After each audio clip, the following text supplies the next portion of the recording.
മറക്കുന്ന വേറെ ഒരു സാധനം ഉണ്ടായിരുന്നു ചേട്ടന്റെ സമ്മർ പാലസിലെ ആ ഗോസ്റ്റായി വന്ന് ആ വിഷ്വൽ പെട്ടെന്ന് പല്ലൊക്കെ ഇങ്ങനെ വന്നിട്ട് സമ്മർ പാലസിലേക്ക് കൊണ്ടുവരുന്നു. ചേട്ടൻ കണ്ടിട്ടുണ്ടായിരുന്നോ ആ വിഷ്വൽസ് ഒക്കെ വന്നത്? ഞാനത് കണ്ട് ഭയങ്കരമായിട്ട് ചിരിക്കും. കാരണം വെച്ച് കഴിഞ്ഞാൽ ഈ ട്രോൾ ഉണ്ടാക്കുന്നതിനകത്തും ഒരു ജീനിയസ് അതിനകത്തുണ്ട്, ഒരു ബ്രെയിൻ്റെ ഉണ്ട്, ക്രിയേറ്റിവിറ്റി ഉണ്ട്. കാരണം ഒരു സാധനം കാണുമ്പോൾ നമ്മൾ കാണുന്നതിൽ നിന്ന് വ്യത്യസ്തമായിട്ട് ഒരാൾ കാണുന്നതുകൊണ്ടാണ് അത് ചെയ്യാൻ പറ്റുന്നത്.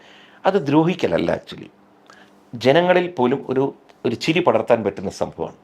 ഞാൻ പല വേദികളിൽ പറഞ്ഞില്ല, പണ്ട് ഏറ്റവും വലിയൊരു നേതാവായിരുന്നു കെ കരുണാകരൻ കുഞ്ഞാണ്. അദ്ദേഹം മുഖ്യമന്ത്രിയായിട്ട് ധാരാളം കാലമായിരുന്നു, സൂപ്പർ പവർഫുള്ളായിരുന്നു. അതായത് പത്രമോ ഏതിനെ വേണം നിയന്ത്രിക്കാൻ പറ്റുന്നില്ല. പക്ഷേ പത്രക്കാരുടെ നിരന്തരം കാർട്ടൂണുകൾ വരുന്നത് പുള്ളിയെ പറ്റി. പുള്ളിയുടെ മുഖം വരച്ചിട്ട് 3-4 കുത്ത് വരയ്ക്കും, അതാണ് പുള്ളിയുടെ മീശ. എന്തിനും എടുത്തിട്ട് എഴുതുമായിരുന്നു.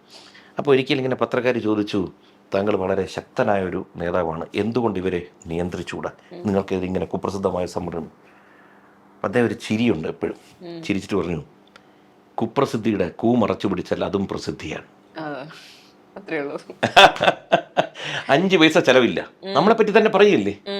അത് നമ്മളത് ചെയ്തിട്ടില്ലെന്ന് ഉറപ്പുണ്ടെങ്കിൽ പിന്നെ നമുക്കെന്താ, ആരും എന്താ പറയട്ടെ. അതിനുശേഷം ആ സിനിമ കുറെ ആൾക്കാർ കണ്ടു കേട്ടോ. ആ സീൻ അതാണ് അതിന്റെ ഭാഗ്യം കണ്ടോ. അപ്പൊ അതിന്റെ നിർമ്മാതാക്കൾ ആർക്കോ അവർക്ക് എന്തെങ്കിലും ധനം കിട്ടുന്നെങ്കിൽ അതും ഗുണകരമാവും.